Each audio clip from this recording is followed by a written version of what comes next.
தலைப்பு கொடி காத்த குமரன்.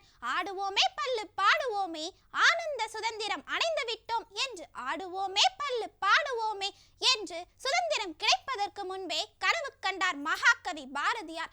அவர் கனவு மெய்ப்பட காந்திஜி, கோகலே, சத்தியமூர்த்தி, ராஜகோபாலாச்சாரி, வல்லபாய் பட்டேல் போன்ற பல தலைவர்கள் வழிவகுத்து அரும்பாடுபட்ட போதிலும் நமக்கு சுதந்திரம் பல்லாயிரக்கணக்கான தொண்டர்களின் சொல்லொன்னா துயரத்தினாலும் உயிர் தியாகத்தினாலும் கிடைத்தது என்பதுதான் உண்மை. தலைவர்களில் ஓரளவுக்கேனும் நினைவில் வைத்திருக்கும் நம்மில் பலர் அவர்களது ஆணிவேரான தொண்டர்களை நினைவில் வைத்துக் கொள்வது கிடையாது என்பதும் உண்மையே. பகத்சிங், சந்திரசேகர் ஆசாத், வாஞ்சிநாதன் போன்ற சுதந்திர தியாகிகளை திரைப்படத்தில் அவ்வப்பொழுது நமக்கு தெரிந்த நடிகர்கள் நடித்து காட்டுவதால் ஓரளவுக்கு தெரிந்திருக்கும். ஆனால் கொடி காத்த குமரனை இந்த தலைமுறையினரில் எவ்வளவு பேருக்கு தெரியும்? எனவே இத்தகைய தியாக தொண்டர்களின் சரித்திரம் ஓரளவாது தெரியப்படுத்த வேண்டிய அவசியம் இந்த சுதந்திர திருநாளில் ஏற்பட்டிருக்கிறது.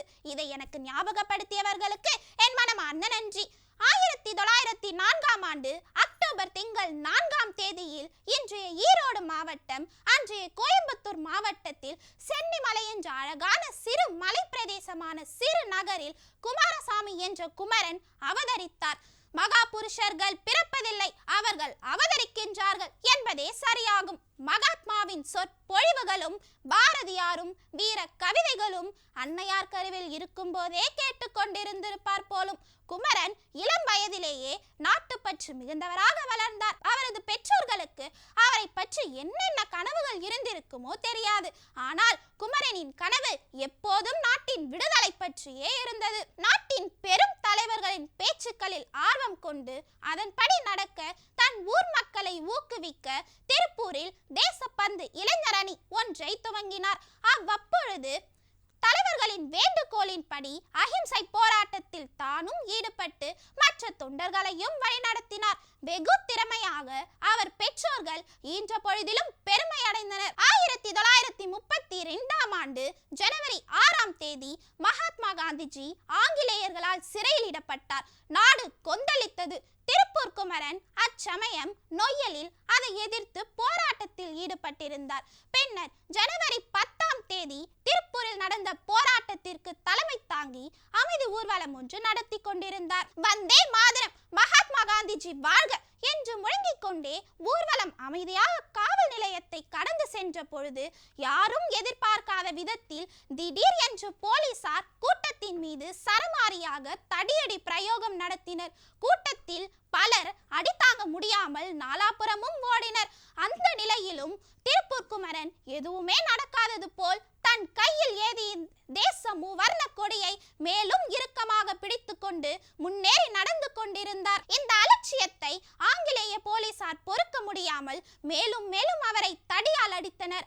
ஆனால் குமரனுக்கோ அந்த அடிகள் பூமாலைகளாக விழுந்தன. மண்டை பிளந்து இரத்த ஆறு ஓடியது. அந்த நிலையிலும் குமரன் கைகள் தேச கொடியை மேலும் இறுக்கமாக பற்றி கொண்டு இருந்தன. வாயோ வந்தே மாதரம் என்று விடாமல் உச்சரித்துக் கொண்டு இருந்தது. மனம் வலிமை கொண்டிருந்தாலும் எவ்வளவு நேரம் உடல் தாங்கும்? குமரன் உடல் ஓய்ந்து தரையில் சாய்ந்தது. ஆனால் வந்தே மாதரம் என்ற ஒலி ஓயவில்லை.